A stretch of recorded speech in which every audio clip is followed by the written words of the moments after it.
Ladies and gentlemen, thank you for standing by. Welcome to the Qualcomm First Quarter Fiscal 2026 Earnings Conference Call.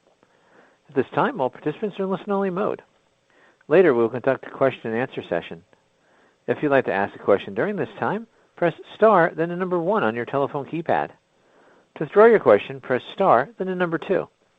If you're using a speakerphone, please pick up your handset before pressing the numbers. Please limit your questions to one question and one follow-up.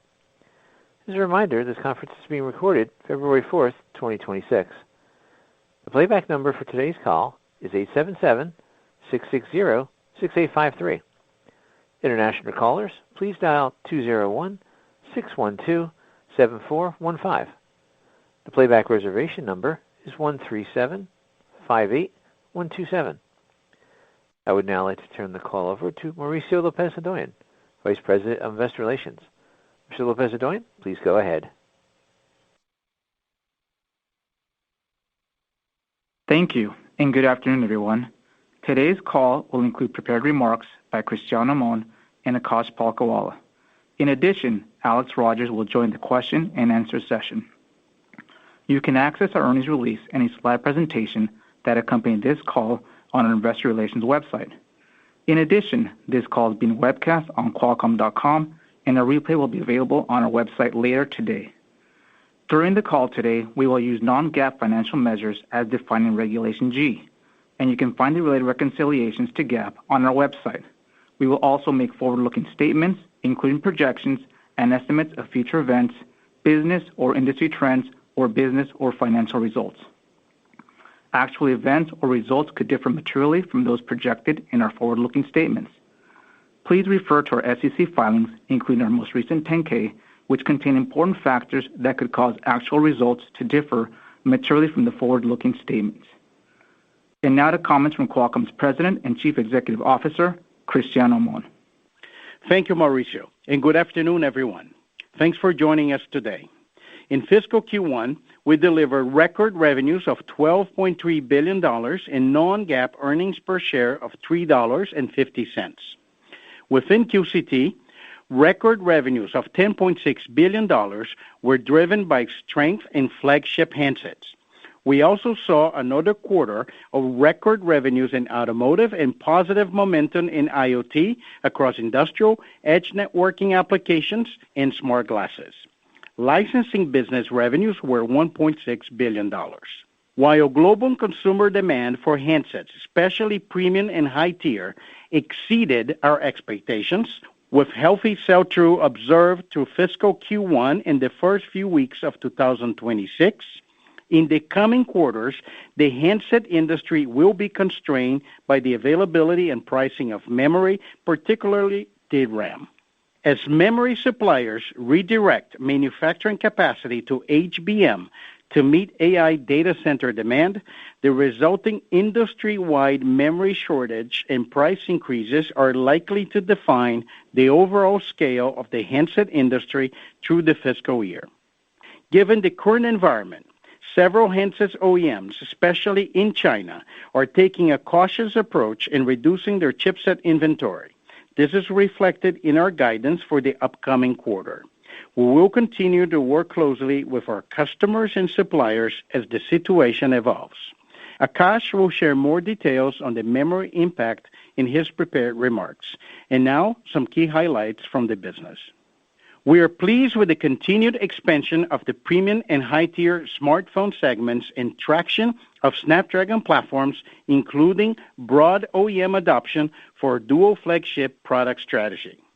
For Samsung's upcoming family of premium-tier devices, we expect approximately 75% share consistent with prior expectations.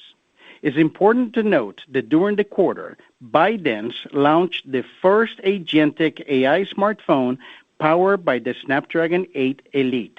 This is a significant milestone in the transition toward AI-native smartphones and the precursor to the agentic experiences shaping the future of mobile. With the development of agents and AI becoming the new UI, intelligent wearables are evolving into personal AI companions and quickly emerging as the next mobile computing category. Our early investments in this area, including powerful and power-efficient chipsets, advanced connectivity, including micro-power Wi-Fi, as well as ambient sensing and perception technologies, position Snapdragon XR, Wear, and Sound as the platforms of choice for the industry. We're pleased to be working with 7 of the 9 largest cloud companies globally, and more than 40 personal AI devices are in production or development. In PCs, we introduced the Snapdragon X2 Plus, an expansion of our second-generation platforms purpose-built for the enterprise and commercial segment. The X2 Plus is powered by the third-generation Qualcomm Orion CPU, which delivers up to 35% faster single-core performance and up to 3.5 times faster multi-core performance compared to the competition in previous generations. Our Hexagon NPU provides up to 5.7 times and 3.4 times faster inferencing versus competitors' NPU and GPU, respectively. 18 Snapdragon-powered PCs debuted at CES from ASUS, HP, Lenovo, and Microsoft. The ASUS ZenBook A16 was one of the standouts, featuring the Snapdragon X2 Elite Extreme, and is the fastest Snapdragon-powered laptop to date. It features our 18-core, third-generation Orion CPU, an 80 TOPS Hexagon NPU for AI workloads, and an Adreno GPU, delivering up to a 2.3 times improvement in performance per watt versus the prior generation. X2 Elite Extreme enables desktop-class performance, advanced graphics, and more than 21 hours of battery life in an ultralight 16-inch form factor. We remain on track to commercialize 150 Snapdragon X-Power PCs this year. Demand for our Snapdragon digital chassis solutions remains incredibly strong, and we announced several collaborations with top automakers, OEMs, and service providers during the quarter. We signed a letter of intent for a long-term supply agreement with Volkswagen Group, which spans many brands, including Audi and Porsche. Under this intended agreement, we would provide advanced infotainment and connectivity capabilities powered by our digital chassis across multiple vehicle segments, price tiers, and markets. We would also serve as the group's primary technology provider for its software-defined vehicle architecture developed through its joint venture with Rivian Automotive. In addition, we're collaborating with the group's Automated Driving Alliance, formed by CARIAD and Bosch, to accelerate development of highly automated driving systems. We're very proud that the newly launched RAV4, Toyota's top-selling vehicle globally and one of the best-selling cars worldwide, is powered by our Snapdragon Cockpit platform, delivering premium AI-enabled in-vehicle experiences. We also announced new and expanded collaborations with Hyundai Mobis, Leapmotor, Li Auto, Zeekr, Great Wall Motors, NIO, and Chery, bringing our total design wins for Snapdragon Elite platforms to 10 programs. In industrial IoT, we continue to expand our portfolio of advanced computing, connectivity, and AI solutions for an increasing number of verticals. With the recent acquisition of Augentix, we augmented our DragonWing Vision portfolio and Qualcomm Insight platform with its AI-based low-power image signal processing solution. At CES, we also introduced 2 new DragonWing processors delivering on-device intelligence for security-focused drones, smart cameras, and industrial vision, AI TVs, media hubs, and video collaboration systems. Additionally, the launch of our new DragonWing IQX series marked our entry into the industrial PC space with best-in-class compute performance and efficient edge AI engineered for PLCs, advanced HMIs, edge controls, and panel and box PCs. This quarter, we formally announced our expansion into advanced robotics and introduced a full suite of robotics technologies and solutions, including the DragonWing IQ10 series. Our general-purpose robotics architecture supports advanced perception and motion planning using models such as VLAs and VLMs, allowing robots to perceive, reason, adapt, and act in real-world environments. As part of a complete hardware-to-software stack, IQ10 is designed to accelerate commercialization of household, industrial, and humanoid robots. It combines heterogeneous edge compute, safety-grade SoCs, and end-to-end AI. In a short period of time, we have engaged with Advantech, Applux, AutoCore, Booster, Figure, KUKA Robotics, Robotech AI, and VinMotion to help define the compute architecture for their robotics and humanoid platforms. The physical AI in robotics space is experiencing rapid growth driven by advances in edge AI and sensor fusion, and Qualcomm is one of the best-positioned companies to enable this next frontier of AI. We will do this by leveraging our strengths in high-performance, power-efficient computing, connectivity, and edge intelligence, as well as our experience in ADAS and autonomy, industrial and safety-grade silicon, and perception and sensing technologies. Many of the drivers of our leadership in automotive are applicable to advanced robotics. Finally, we continue to develop our data center solutions and engage with leading hyperscalers, cloud service providers, sovereign AI projects, and other global partners. We remain encouraged by the positive feedback on our CPU and innovative AI processing and memory architecture for next-generation inferencing data centers. Additionally, the recent developments in the industry validate Qualcomm's view of the importance of specialized and power-efficient AI platforms as inferencing becomes the key driver of data center growth.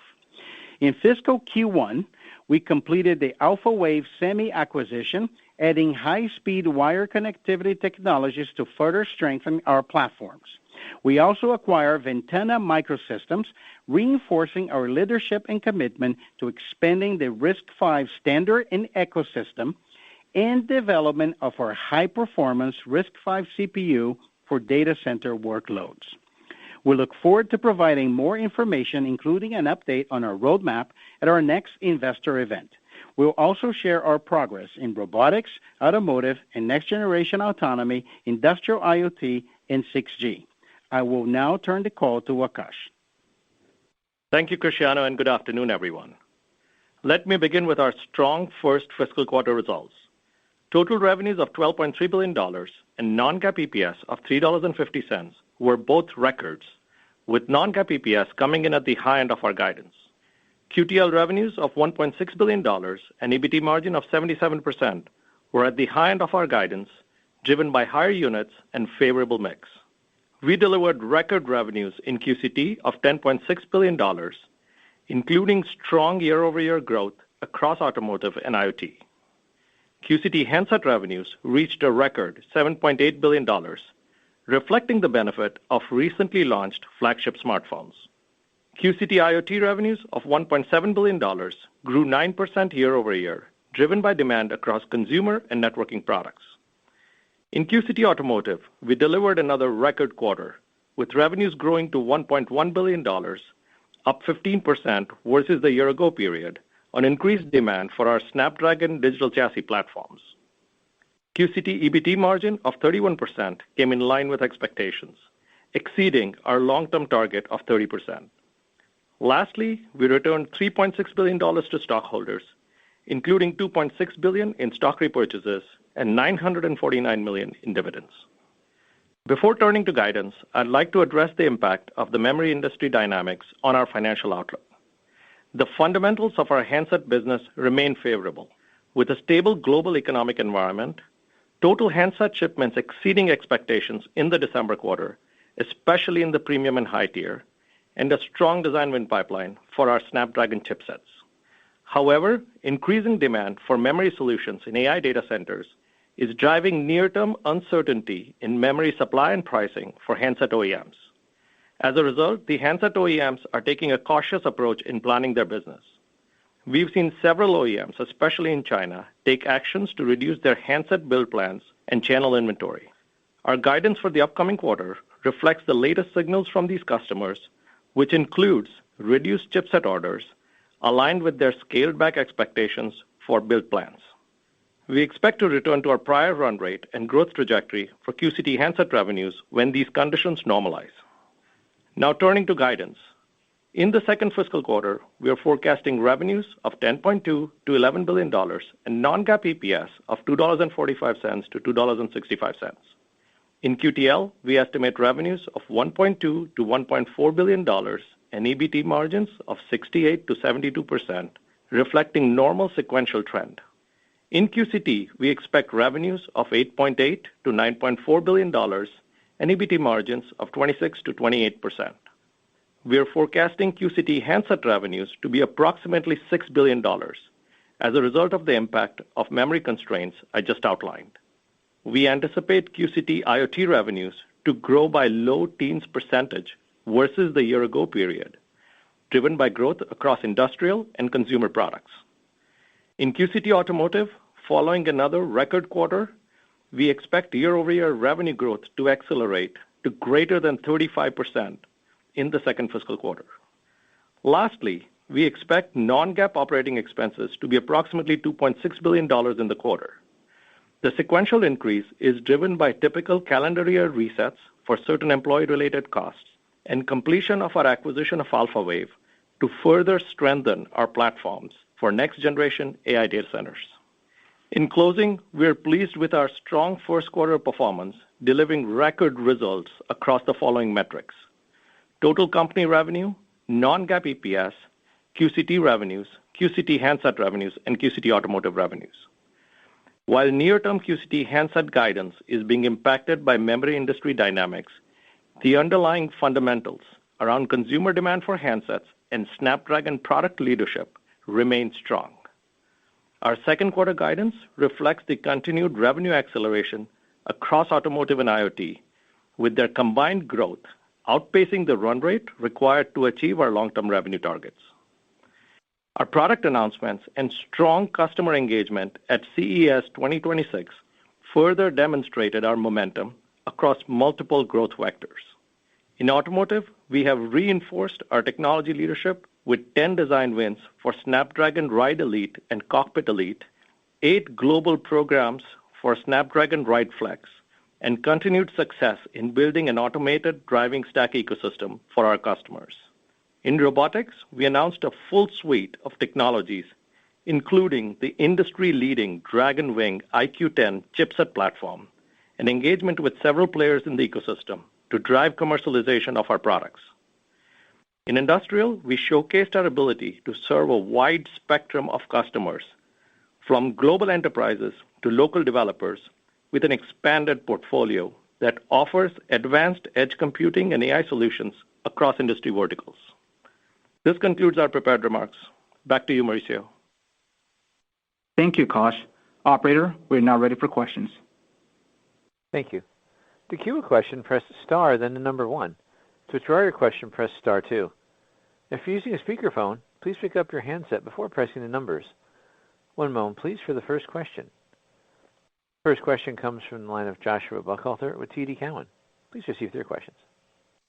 Hey, guys. Thank you for taking my question. I wanted to start with the handset outlook. Any other factors that are driving the weakness beyond the memory pricing? It was good to hear the reiterated Samsung share.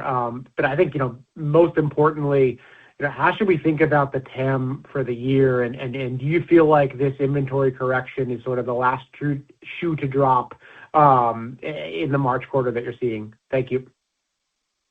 Thanks, Joshua, for the question. I will start, and I'll ask Akash to add more color. It's 100% related to memory. Actually, I'll say the macroeconomic indicators has been strong. We look at the handset demand has been strong. I think because of our licensing business, we have a good understanding of the overall demand. We look at sell-through data, also very strong. But unfortunately, I think what we saw in Q1, as we guide to Q2, is 100% sized by the availability of memory. So as we all know, as all the indication shows that DRAM availability for consumer electronics, especially handsets, is actually down bias on a year-over-year because of the prioritization of HBM for data centers. I think the market is going to be sized by that. And I think we saw the reaction right away from our customers are adjusting, I think, their build production to the memory they have available. And I don't know if Akash would like to add some more color to that. No, I think that covers it. Okay. Thank you, Cristiano. I guess to follow up, I mean, just backing into the guidance you just gave on QCT, I mean, that auto number is implying a pretty sharp acceleration sequentially. Is this some of the ADAS wins that you've talked about previously layering in? And maybe you could speak to, both the drivers and the durability of this higher watermark that you're guiding to. Thank you. No, thank you very much. As we have said consistently, I think, the pipeline we have built in automotive, it is continue to translate into revenue, especially as new cars ramp and new cars launches. And I think that's why we continue to see, record revenues in automotive. We know we don't move with the industry. You move primarily with our share gains. I think we're very excited about, the trajectory. I'll say, we feel good about all the projections we have made about the size of the revenue. When you look at our targets for fiscal 29, it's all going the right direction. And we continue to have more design wins. I think our position in the industry becomes stronger. I think with the platform, we've seen traction with Flex, which both, the ability to bring ADAS and digital cockpit in the same chipset across other tiers. We're seeing now some of the major, I think, volume drivers achieving SOP. We did announce a very broad partnership with Volkswagen Group. And to your comment, it is correct. We're getting more traction with ADAS. Once OEMs were able to see the stack that we launched with BMW, that was an option for them. We're seeing interest, and those things are progressing very well. The next question is from the line of Samik Chatterjee with J.P. Morgan. Please proceed with your questions. Hi, thanks for taking my questions. I have one on data center and one on the smartphone side. Maybe on the data center, Cristiano, if you can give us an update in terms of the progress with your customers on that front. And given sort of the volatility we are seeing in memory, is that sort of being more disruptive to making progress with your customers, or instead, is it sort of augmenting some of the pace of the discussions, given sort of big focus on that side of the sort of bill of materials as well? And I have a follow-up. Thank you. Thank you so much, Samik. So let me start with the data center.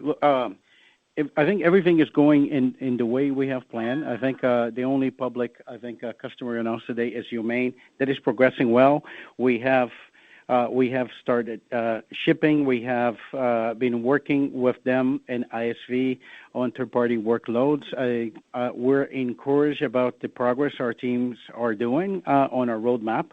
We continue to get very positive feedback, I think, from broad engagements. You would imagine that a company at our size will be engaged in conversations with some of the largest, hyperscalers and cloud service providers in the industry.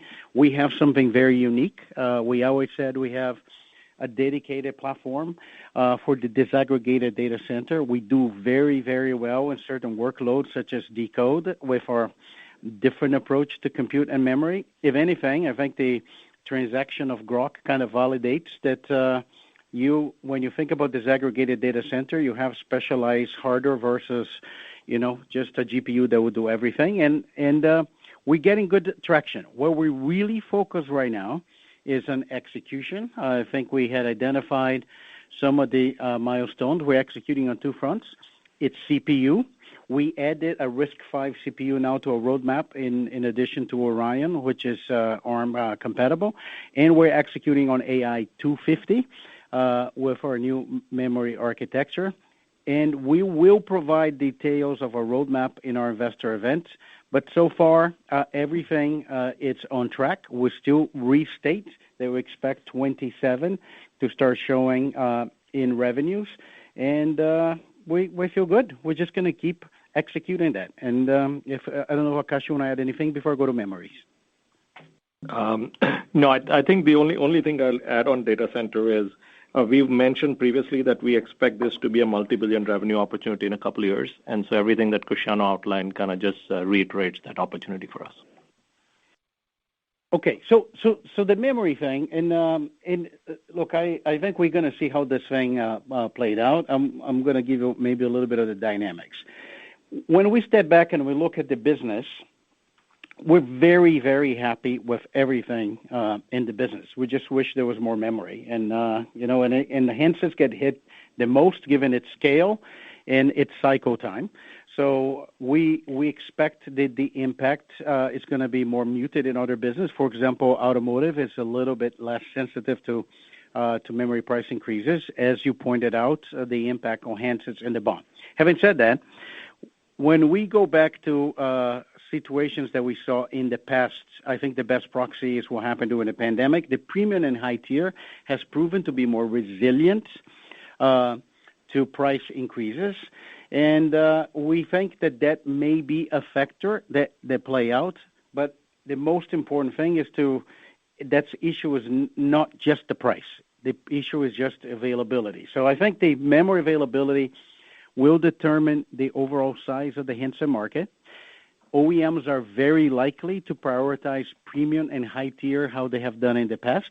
That could be less impacted, and we will see the reaction on consumers as their price increases for the finished product. I do stand by what I said. I think the whole fiscal year mobile handset size will be determined by memory availability, and we're just going to monitor this on a quarter as as phones get repriced, tiers kind of shift towards high and premium, and we'll see what happens in the marketplace. Got it. If I just can quickly follow up on that, Cristiano, on the OEMs prioritizing the higher tier, I mean, within that higher tier, do you expect them to downshift in terms of the tiering of the chipsets or the SoCs that they go for, just to be able to manage their overall cost in relation to what they need to pass on to consumers? And that's it from me. Thank you. So, as a general trend, and I wanted to emphasize what we saw in the quarter. Yes, there's a memory shortage, but when there was memory, we saw the results was very good. Consumer demand was very good. And what we have seen, which is been going on like for years now, the premium tier continues to expand. In a market that is being relatively flat, which is the handset market, we have seen growth in the mix where the premium tier are expanding. So I think that's a factor that is likely going to drive OEMs to continue to be focused on the premium tier. I did mention one thing on my prepared remarks, which is a dual flagship strategy that we have adopted, and that has been also very well received, I think, by the market. You probably see that when you think of different OEMs, how they have like ultra or different categories, and they have multiple tiers of the premium tier. I expect that's going to play. But overall, our hope is that the premium tier will be more resilient. Granted, the memory that is available is the memory that's available. The next question comes from the line of Ross Seymour with Deutsche Bank. Please proceed with your questions. Hi, guys. Thanks for asking a question. You mentioned a couple different things on the handset side for my first question, but I guess what it comes down to is what percentage of your handset business do you think is in China, considering that you cited them as being especially hit? And do you think normal seasonality is likely to occur after this step down in the March quarter, or is that too difficult to tell?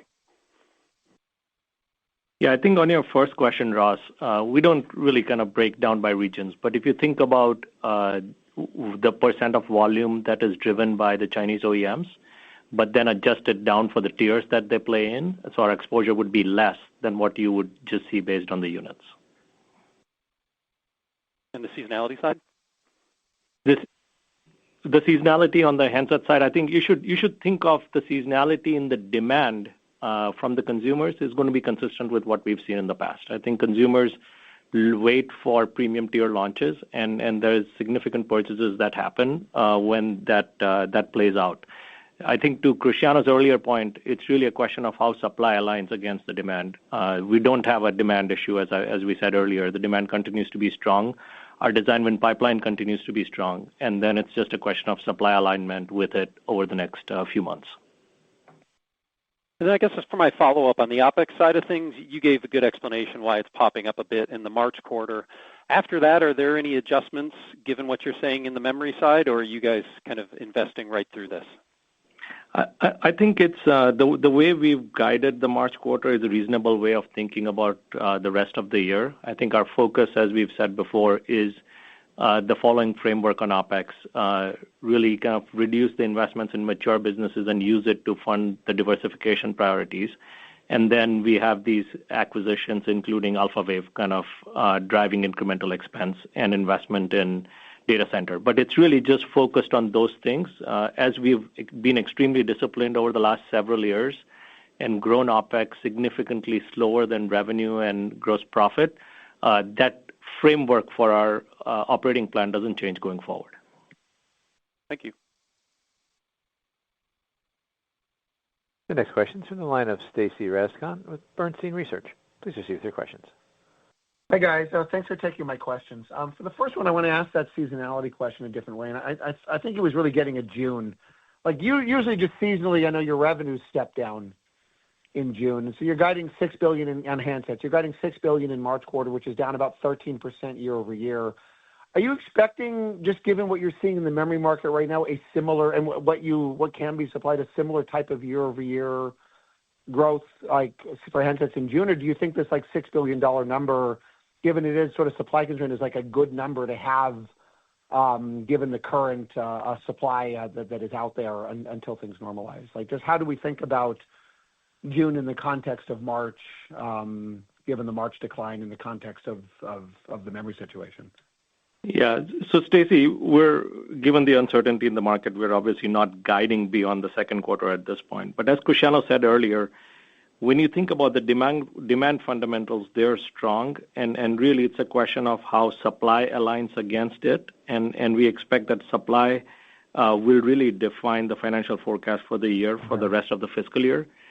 Specifically, kind of between quarters, you should think of March as a reasonable way to model June as well. Is really kind of similar seasonality profile that you would seen in other years. Got it. Thank you. And for my follow-up, I want to ask just about QTL. So again, it sounds like the demand is there, but we just don't know how many handsets are going to be able to be built. I guess in that context, how are you thinking about sort of like just the typical QTL run rates in the various quarters through the year? Do you think they're similar to what we've seen in the past? I think your guidance is maybe in line to maybe slightly below what would we typically see for March? Yeah, Stacy. Below. I mean, how do you think about that? Yeah, Stacy, it's Akash. So let me try to address it a couple ways. I think first is just strong performance in December quarter. We saw handset units higher than expectation in the quarter. I think as you go into the next quarter, we are guiding QTL just slightly below what we did last year. So pretty consistent with trend, but of course that's subject to supply considerations. As you think about the full year at this point, given the supply, we have a negative bias on units, but really we're going to have to see how it plays out as we go through the next several months. Got it. So maybe a touch below, though, similar to what we saw in March seems reasonable, given what we know right now? I think that's the framework that I outlined is the way we are thinking about it. Got it. Okay. Thank you, guys. The next question is from the line of Timothy Arcuri with UBS. Please proceed with your questions. Thanks a lot. Akash, I wanted to ask about the op margin guidance in QCT. The drop-through is more than 100%. I mean, it's not surprising that margins would come down, but they seem to be coming down pretty quickly, like faster than I would have thought. Is there something else going on there? I know that, wafer costs are going up and, MediaTek said on their call that they're still gaining share at the high end. Is there something going on to make the drop-through more than 100% on the op line for March? No, there isn't, Tim. I think we're expecting gross profit margin to be largely in line with the December quarter, and so it's just the scale of the revenue coming through and the OpEx guidance that we provided. Okay. Go ahead, sorry, Tim. Just want to add one thing. No, look, we saw how I think the other company reported as well. Very consistent view, I think, on what we're seeing, sequentially on the quarter. It's just the whole market is kind of being adjusted to the new build-out reality. So we actually don't see anything other than that, and remind you of the seasonality that we always have, regardless of this memory issue. A lot of the premium tier launch in Chinese New Year, so you actually normally see some of the Chinese go down on a sequential basis because they just build for the premium launches.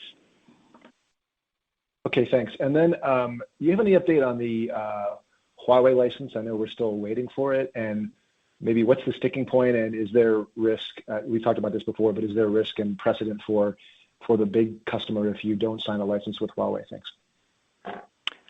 Thanks for that. This is Alex. Really no update on the Huawei discussions. The discussions are still underway. In terms of sticking points, I really can't get into what are confidential discussions. I see these two sets of negotiations as, fairly distinct, actually significantly distinct, operating on different paths. And as you know, with the other company, whenever we see a renewal date on the horizon, we start discussions very well in advance. And so that's underway, and we don't have any update on that. Okay, thank you. The next question is from the line of C.J. Muse with Cantor Fitzgerald. Please proceed with your questions. Yeah, good afternoon. Thank you for taking the question. I guess curious, obviously the DRAM makers have been talking about satisfying only 50 to 70% of the demand, and they're highlighting, shortages into 2028. So curious, how you're planning for, a situation where this could be sustained. Are your Chinese customers looking to design in CXMT, and could you get qualified inside of that? I would assume your business with Samsung would be strong given their internal supply from DRAM, and as well as your supply chain in terms of your wafer commits to TSM. I guess how are you managing all of that given all this great uncertainty? Look, very good question, and I know it's obvious, but just in case, I'm going to use this opportunity to make clarification. For handsets, we don't buy memory. I think that there are some memory that gets stacked on modems, but the majority of the memory is purchased directly by our customers. You should expect, given our scale, we're probably among the first to be qualified with every memory provider. Every single memory you can imagine, CXMT and other smaller companies, we have been qualified. And also we have flexibility versus some of the other companies. If you actually double click, you're going to see we have flexibility about working with new versions of memory as well as older version of memory on our platforms. We have multi-generation memory controllers. So from a platform perspective, we're going to work with whatever is available. I think that's kind of the approach we always took when you have shortage. So the second part of the question, which is the bigger question, look, the trend, I think, of growth in the data center continues, and it's pretty obvious. I think the memory vendors have prioritized the build-out of HBM. And I think some of the data that you just provided is kind of what we see. As I said before, it's very clear indication that as of today, the availability of memory for consumer electronics year over year has been below the demand, and we've seen that in handsets. You start to see commentary on gaming consoles and other consumer electronics devices. We can't really predict if this will continue for 27 or 28. I think there's capacity build out in plans. It all depends also how much the trend on data center continues to accelerate. It is fair to assume at this point that for the fiscal year, the size of the handset market, which is one that is probably getting the blunt of the impact in our business, is going to be defined by the availability of DRAM.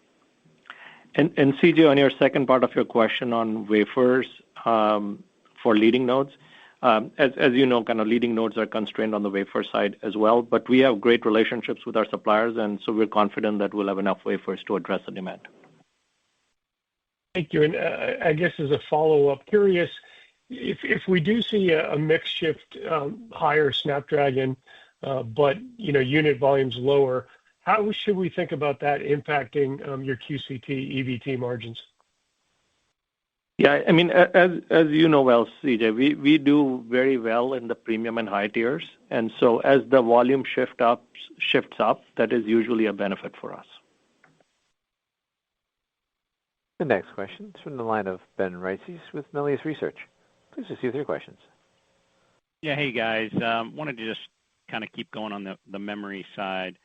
As we kind of look at Apple and their propensity for double-digit growth, maybe even the whole year, it just seems like they are going to continue to get disproportionate, share of the available DRAM. Is it possible? How do you kind of navigate that with all your partners? I guess the question would be, does that add to some of the uncertainty that could linger into the next fiscal year, with one vendor, getting disproportionately this kind of unit growth and obviously the kind of allocation they get?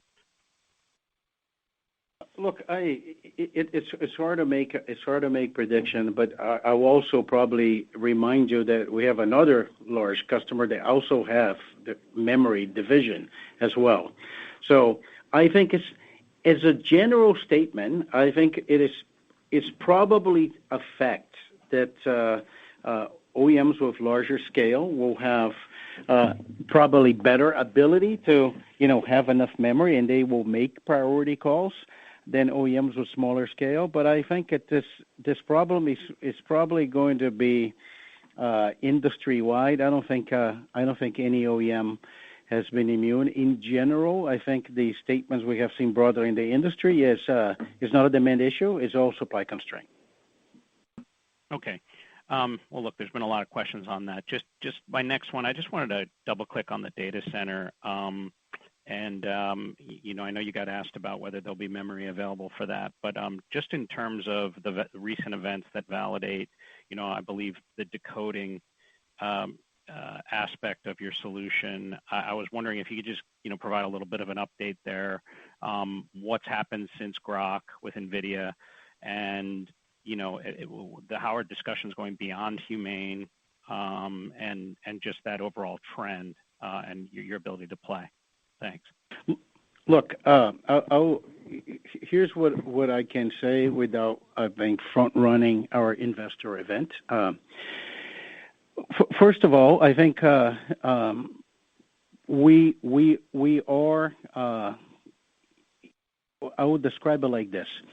I think there's a lot of companies right now that recognize, I think, the technology and the technical capability of Qualcomm. I think our track record on technology execution has been very successful, and I think we also understand some of the dynamics on compute and memory. I think given the breadth of our IP roadmap, we're probably one of the few companies that go from sub 5 watts to now all the way to 500 watts. And we have said in the past, as we're going to enter this market, we needed to kind of intercept where the market is going, and we're going to be really, really focused on inference and especially the disaggregated. I think you're pointed to the right way. I think, for example, decode applications, we believe we're incredibly competitive, not only from a power consumption, but also from an overall TCO, compute density, memory density. And we're really focused on execution. The feedback we have been given from a lot of the large companies on the technical side and on the product side is very positive. Now the ball is in our court to execute, have hardware available, and kind of show the results. And we're just going to be continue doing that. Thank you. That concludes today's question and answer session. Mr. Amon, do you have anything further to add before adjourning the call? The only thing I want to add, look, it's unfortunately, I think that the whole sector is impacted by memory, but we remain incredibly encouraged about, I think, the foundation we set up at the company to be relevant to many industries. We are on track to the commitments we made on the diversification revenues for the company for fiscal 29. We have, in a record time, I think, been having a very good traction in the future opportunity of robotics. Physical AI and a robot is the best example I can provide other than autonomous driving of what edge AI is.